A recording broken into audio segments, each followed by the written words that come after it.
On the phone, professor at Claremont McKenna College, Lily Geismer, author of Don't Blame Us, Suburban Liberals and the Transformation of the Democratic Party. Professor, welcome to the program. Thanks so much for having me.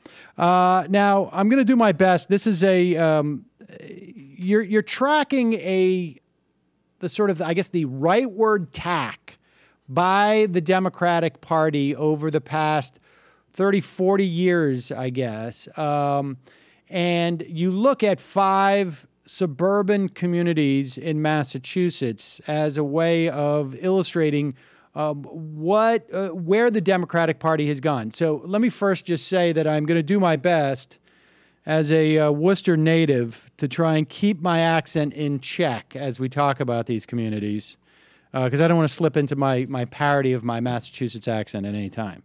So with that up front, let's start with Don't Blame Us, because I remember this as a kid, frankly. Where did the title Don't Blame Us come from?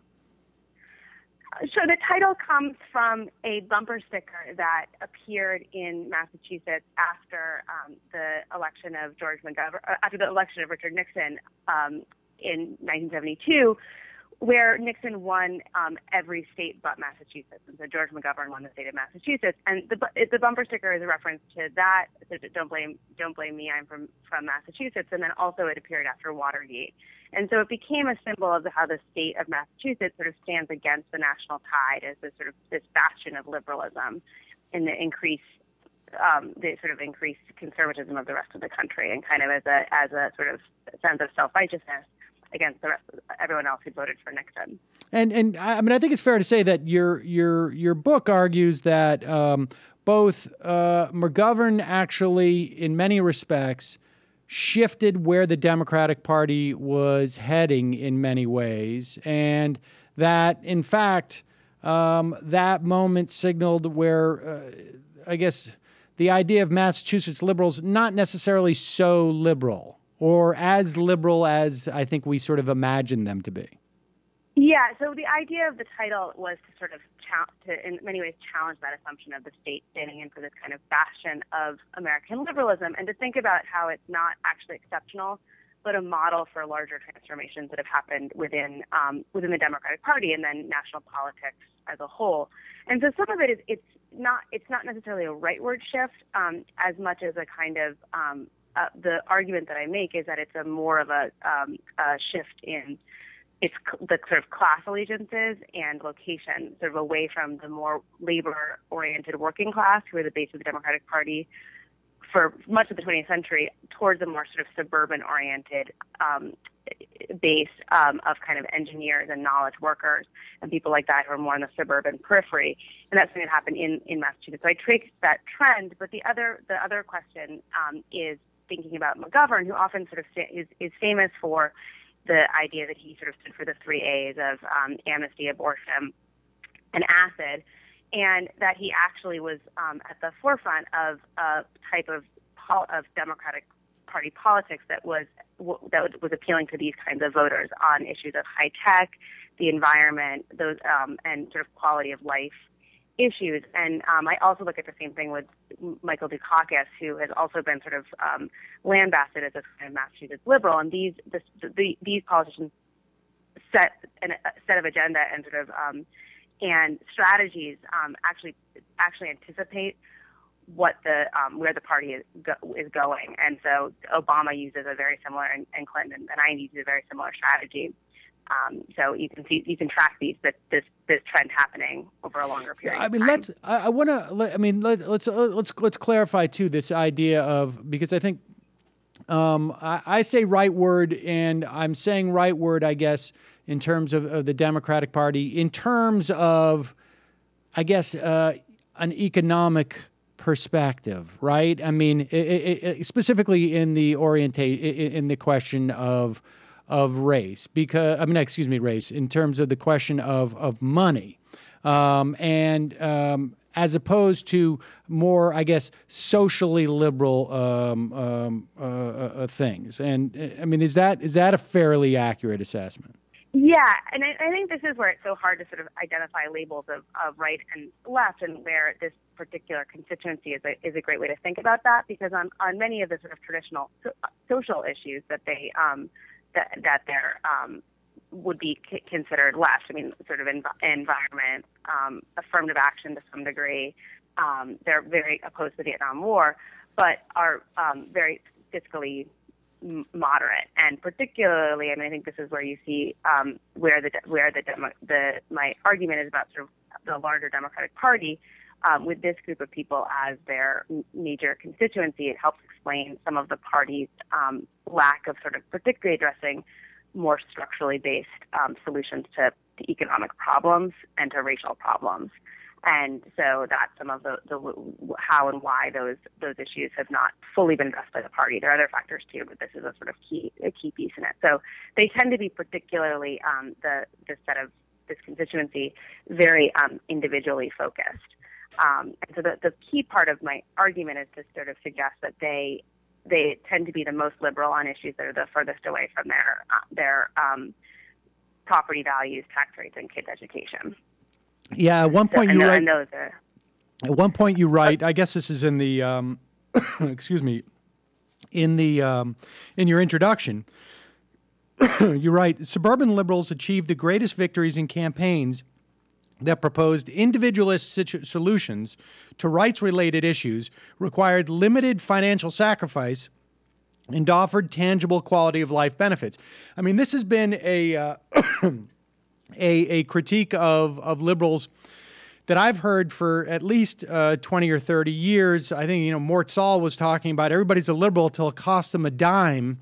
And on this program, we've had Fran Lebowitz talk about the problem with liberalism is a moneyed one. And on some level, I think you're suggesting, or your research shows that part of this is a function of this migration to suburbia. I mean, is that it? Because you adopt different set of values there.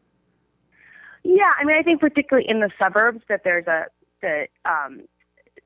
puts up and sort of this has been the history of mass suburbanization in the United States, but it's put a strong emphasis on especially property values and the sort of importance of home ownership. And that that set of sort of individualist values that come with the politics of homeownership breeds this kind of liberalism. And so I think that that's some of what I wanted to look at is the ways in which that emphasis on suburban, the experience of living in the suburbs can reshape these larger sort of political questions. And really it's about the sort of suburbanization of liberalism, that as more and more liberals are living in the suburbs, how is that shaping their values?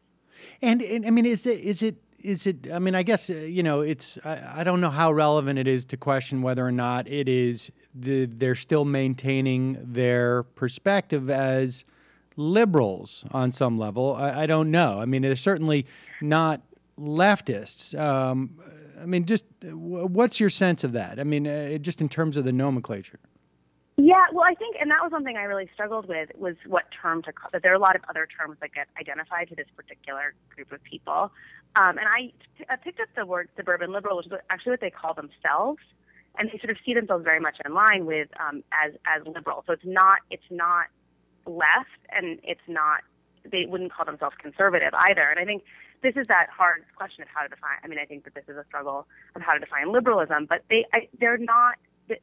And there is a really, my research looks at a lot of political activism that was going on within these suburban communities. I mean, a lot of the people who live there got really involved in civil rights groups. Yeah, I want to get to those actions in a bit. I mean, and they certainly, when you hear the activism, it is again sort of primarily focused on what we perceive as socially liberal, I guess, goals. Go ahead. No, go ahead. I didn't mean to cut you off. I mean, it's interesting because, like I say, I grew up in Massachusetts, and one of the things that struck me about your book was just sort of remembering Proposition 2.5, which came in the early 80s, which was sort of, I guess, adopted from a similar law in California, which basically capped, if I remember correctly, the property taxes or capped the amount of property taxes that would be spent on public school. And I remember, like, I think it was, you know, when I entered in high school, all of a sudden, like, everything was cut. Like everything was cut. Like literally 1/4 to 1/3 of what was in that school the year before was just gone. And that to me does not, you know, you hear this notion of you come from liberal Massachusetts, and meanwhile they're destroying public education because they don't want to pay property taxes. Yeah, absolutely. And I should say my Massachusetts roots come out that I interrupt people. It always comes up in California, so I apologize for that. But I think when I describe this to my students in California, where the Proposition 13 and the tax revolt get so much attention, there's an idea that Proposition 2.5 sounds like it was the lesser tax revolt, but it actually was having a 2.5% cap on property taxes, which passed in 1980, was a incredibly stringent law, and I think has fundamentally defined a lot of the sort of these fiscally oriented politics. And I think that's one of those places of thinking about how exactly what you said, how the state, this doesn't necessarily gel with the state's image, but where it really is on the forefront of American politics. And it helps in Michael Dukakis's effective sort of economic turnaround of the state, which then leads to his nomination for the Democratic presidency in 1988. So it has these larger effects, but I think that, nationally, and then it affected people at their day-to-day life. That you had a lot of the programs cut from your schools, and highlight some of these kinds of fiscal politics. And let me ask you, before we actually dig into these 5 communities and talk about the sort of the history of these of the political activism there. Again, let me ask you just again, sort of more broadly, as to like how can you be so sure when you do this research that that these communities are representative? I mean, one thing that I've always found stuff about Massachusetts politics to be strange insofar as, like, you know, if I remember correctly, it took a long time to get the seatbelt law passed in Massachusetts. Just people really had a problem with that. And there's just a very strange mix of parochialism in Massachusetts, to my experience. And, you know, granted, I'm coming from Worcester, and which is, you know, incredibly parochial, I think, for the size of city. And there's weird sort of race issues in Massachusetts that I guess seem stranger just because it has a different reputation. Well, I think that's where a lot of the ways that the state's reputation obscure these larger realities, and so why it's such a sort of rich site for thinking about larger political change. And so some of the things about particularly on the issues of, so I think some of the parochialism comes from both the Puritan roots, but then also the large amount of Catholics who are in the state. And I will say, I was surprised to learn, having grown up there, the large tradition of very liberal Catholics in Massachusetts who actually shape liberal politics. But there's a whole other tradition that I think does shape a certain amount of parochialism. And then the other big question is the issue of race, which was one that really inspired me to be interested in the topic in the first place, which is how do you have the same, so you have George McGovern winning only the state of Massachusetts and this bastion of liberalism, and then 2 years later as the Boston busing crisis erupts, which is considered the kind of the most violent sort of racial confrontation of the 1970s, and sort of earned the Boston reputation as the Little Rock of the North. And so those aren't necessarily, there's a way of explaining how those two things are linked. And so that was some of what I wanted to understand. Well, let's look at, tell us the 5 communities that you look at, and then and I want to get to that sort of the way that McGovern, the sort of the juxtaposition of the McGovern victory versus the busing. But You cover 5 communities that are on 128, and I spent a lot of time riding on 128. Many times I had friends in Gloucester and friends down in the Cape, and so there was a lot of time spent on 128. But that is it's the big tech corridor in Massachusetts. Why those 5 communities, and how does those communities sort of manifest this new?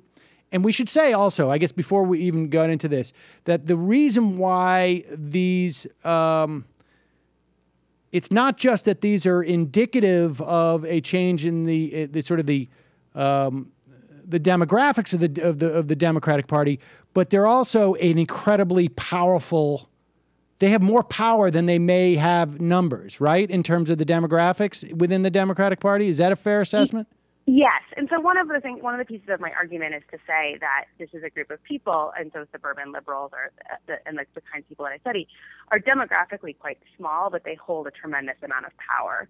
And so even within, and just because of for a number of different reasons, of their their both sort of intellectual capital and then political capital and economic capital give them a particular amount of power. And so the reason I picked the towns I did, so Route 128 is the kind of Silicon Valley of Massachusetts, and actually in the 50s and 60s it surpassed Silicon Valley as the kind of tech corridor in the United States. And the communities I look at are it's the towns of Concord, Lexington, Newton, Lincoln, and Brookline, and so those towns will hopefully have some resonance to people, even if they haven't spent a lot of time in Massachusetts, as sort of these historic communities. But in the 1950s and 60s, there's a huge migration of new residents who move there, largely who have ties to who either went to Harvard or MIT and have ties to this kind of tech or academic world that's emerging. And so the question I have that I look at sort of how this migration of kind of these new sort of knowledge workers to these communities, which have a reputation of being sort of old historic communities, becomes a real sort of cauldron of a new kind of liberalism that emerges. And I'm using this is a similar kind of trend emerges across the country, but it's particularly pronounced in Massachusetts because of the kind of for historical factors, and then also because of the rise of this sort of post-industrial economy. And the reason I picked the towns is they were the ones that sort of there was a particular set of political issues that I was interested in pursuing, and they were the towns that most clearly identified them. And I in some ways I stacked the deck a little bit because having grown up in Massachusetts, I knew that these were communities that had strong reputations as being very liberal and extraordinarily, and the other thing is extraordinarily affluent too. So that's another sort of feature of them that they one of the things I sort of talk about in the book, building on this idea of kind of exceptionalism, is that they're all communities that don't look like traditional suburbs. So there's a lot of the idea that we're not like the sort of mass-produced suburbs, but that also means that that makes them even more affluent. And so most of the towns have a 1-acre minimum lot zoning policy. And have very stringent building codes. You can't have anything other than a single family home on a large plot of land. And which necessarily does both those things, right? Like, we're not going to allow for suburban sprawl on one hand, and on the other hand, we're also not going to allow for people who aren't that wealthy to live here. Yeah, absolutely. And so the question that I have in looking at the sort of confrontation of these issues is that a lot of these communities are very active. A lot of people move there who have liberal values and get really involved in the issue of fair housing and voluntary integration for schools. But there's big conflicts that emerge when you go beyond when the towns try to go beyond that and bring in affordable housing in the 1970s. And so there's incredibly fierce battles in these communities over the construction of affordable housing. Yeah, and I use that as a kind of way to think about those tensions. Yeah, I mean, that's what's sort of fascinating about this. I mean, I feel like I grew up with that. My step-grandfather was very, sort of very based in sort of like these arm's length notion of in terms of race, of what was right, and that people deserved equal rights, et cetera, et cetera. He was very, very explicit about that, and then would also say, but I don't like these people. And so there was always that sort of like weird. I mean, I remember when he, I guess at one point, felt I was old enough to understand that, and I was really taken aback. But to some level, that really sort of explains a lot of what we see with these communities, which is an intense sense of like there must be justice, just not in this specific environment around where I'm living. Yeah, and so my argument is absolutely what you described, is that that the part that there has to be justice and equal rights is liberal. I mean, those are in some ways those are fall in line with traditional liberal values. But the other part of it is this idea of, as long as it doesn't affect my property values or tax rates, or particularly my kids. And I think that a lot of it has to do with my kids' education. So anything that's going to sort of affect the quality of those things, that's where you see the lines drawn. And in my argument is that that's not a contradiction. That's actually where that's what liberalism has become.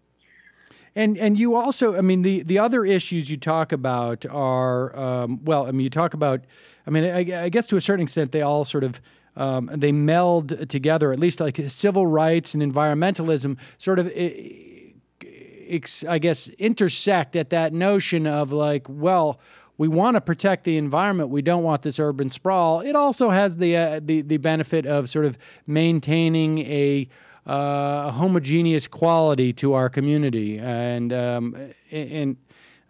talk about. You also mentioned. You also, I guess, have a chapter on feminism and on peace.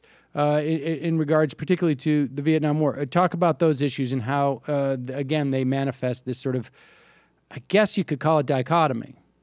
Yeah, well, so one of the things that's amazing is that the other component of suburban liberals is that they're incredibly effective politically. And so I think one thing, both are demographically small, but one thing I've learned is that from studying suburban politics is that a small group of people can actually have a tremendous amount of power if they're mobilized. And so they work really well to get a lot of legislation passed on these particular issues. And so in environmentalism, they help sort of Massachusetts get some of the more wide-reaching environmental laws in the country. But it's especially around the issues of open space. And that's about kind of in a town like Concord. Today, a fourth of the town is under some sort of conservation from either the state, local, or private land, or private foundations, which makes it really hard to build anything new. So in some ways, it's about protecting sprawl, but that also makes it extraordinarily exclusive. So that's a way of thinking about the sort of individualist and material components of environmental politics. And so some of it is to sort of think about how all of these things become linked, and to sort of think about the individualist dimensions of a lot of these kinds of political issues. And so feminism is another one where in the 70s, many of the communities become really at the forefront of pushing for feminism, but it's a lot about the sort of ideas of rights-based feminism and ideas of choice, and not a more collective vision of feminist politics. So that would address a larger range of women's experiences, especially around race and class. And so think about all of these things together and sort of think about that dichotomy of sort of the driving force of sort of thinking about equality, but then as it's coupled with sort of a profound amount of individualism. So when we're talking about in terms of feminism, let me just to reiterate and see if I understand that we're talking.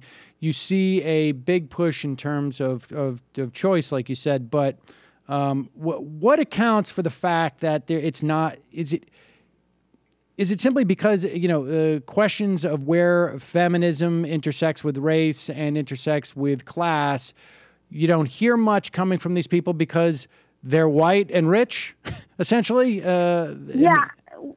No, I think some of it is not. I mean, it's not, and that is the thing of not like the question of the don't blaming works in a couple of different ways. And one of my arguments is that like how much these people, many of the people, there's a level of sort of well-meaningness to a lot of the kinds of politics. I mean, a genuine commitment, but they largely live in all-white exclusive communities. And so I think that it shapes the frame of reference in a lot of different ways, that they're not always accustomed to thinking about the variety of different experiences of people. And so there's often this very sort of middle-class, suburban-based vision shaped by their own experiences. Are these the soccer moms? I mean, are these just soccer moms? Like we don't hear so much about them. I don't know why we haven't heard so much about them in this way. But is this? I mean, when we used to hear about soccer moms, I think it was maybe in 2008. Is this who we're talking about? I don't think. I think it's less. I think it's a more sort of politicized version of a soccer mom. And I'm trying to think of if there's a corollary. I mean, I think that and one of the things I talked about at the end is I think this is a lot of the same people who actually now live in more urban-based communities. Right. There's been a huge shift, and so it's more like the kind of that's more where the activism has merged. So I think that it's a more because I think the idea of the soccer moms were swing voters, and these aren't swing. These are sort of more committed to especially the Democratic Party nationally, and more issue-based activists. Is this, I mean, on some level, does this sort of, I guess, the suburban liberals who are sort of knowledge-based, is the creative class their kids who are just not making quite as much money, but living in, in Brooklyn or in, I guess now in JP in Boston? Yeah, no, exactly. And so, or Silver Lake, where I live in LA. That's very much, I think, where this has sort of shifted. And I think a lot of the question in a lot of those communities is a similar thing of we don't live in the sort of typical suburbs. You see that same kind of sort of sense of we want certain high quality of life, but it's a similar set of kind of individualist values. So I think it's very much the kind of the anticipation of the creative class. And so, which is deeply individualistic and sort of meritocratic in a lot of ways. But is the creative class slightly more, I guess, and I'll use the word progressive because I'm talking about economic issues, because A, they're not doing as well as their parents, B, they're living in an urban environment, and so the sort of the calculations are different. They're not as necessarily focused on, that 1 acre, because I'm trying to get a sense of like Obama, and I think you made this argument, reflects the sort of the culmination on some level of those suburban liberals, which is why sometimes what he does is mystifying to liberals more broadly speaking. I mean, is that also fair, or? Yeah, well, I think the Obama component, and the Obama won an overwhelming number of people in the tech industry, and so a lot of the people in the creative class have some sort of loose connection to sort of tech-oriented jobs, and even though they're not living on an acre plot of land, buying an apartment or buying a condo in Silver Lake is almost comparable in price. So I think that you see a similar kind of sort of class-based identity emerging, and it's actually had similar effects. I mean, that it's driven out a lot of low-income residents from various different communities. I mean, there's the same thing that there's this solution of sort of living in urban areas that hasn't necessarily been a solution. And the other thing is that this has been a driving force in shaping larger kind of redevelopment patterns, in that there's a huge amount of emphasis on kind of bringing the same kind of tech-oriented jobs that first brought people out to the suburbs, and the companies on Route 28 are now moving into Boston. There's this huge redevelopment of the Seaport area. I know this has happened in cities across the country, and so it's this and all the sort of politics and questions around in San Francisco. So I think it's actually sort of it's largely in line with that pattern, even if it's not necessarily in the suburbs. This may be outside of your portfolio, but is there anything that is predictive that you see? I mean, based upon your, I guess, retrospectively looking at this sort of move to the suburbs and the sort of change in values from a group of people within the Democratic Party and identify themselves as liberals, which sort of, because they had outsized influence on the Democratic Party, which I imagine is a function of both like the amount of money that they have and perhaps something to do with their lifestyle. They had access to they were not as sort of crowded, and so the amount of influence, right? I mean, you get a representative from your state, and you may have more access to them just because there's not as many people around, it seems to me. Yeah, I mean, go ahead. I think that's absolutely, and I think that's one of the things that makes Massachusetts slightly sort of distinctive, in that it's so small, and so you see this amount. I mean, I found this a lot when I was looking at the archives and papers of organizations, but a lot of them had personal connections to many of the kind of representatives and things like that. And so that does give you a particular amount of power. You can see those relationships become concentrated. But I didn't mean to cut you off. No. So is there anything that's predictive? I mean, in other words, can you get a sense of where any trends are happening? I mean, now that, those folks are now theoretically, I guess, in their 60s and 70s, right? And what is happening? I mean, where do you get the sense that the Democratic Party is moving? Is it still following that same trajectory, or has it changed? I think it's very much still following this trend. I mean, I think that's one thing you've seen over the emphasis that Obama, the key words in many of Obama's, particularly campaign speeches, that have put a strong emphasis on sort of high-tech growth and ideas of kind of opportunity and sort of, but not necessarily these kinds of meaningful sort of these questions of kind of structurally changing the economy, and which has made him very popular, in both the kind of suburban communities that I look at, but also in sort of these rising sort of urban-based areas. And I think that that's something that'll probably continue to increase. And I think that this is both it's a source of the sort of creative class tech community, a source of both influence and then also financial influence on the party. So we'll see more of that happening. Lily Geismer, the book is Don't Blame Us, Suburban Liberals and the Transformation of the Democratic Party. Thanks so much for your time today. Really appreciate it. Oh, thank you so much. And it was great to talk to another Massachusetts native. Indeed. All right. So long. Bye-bye.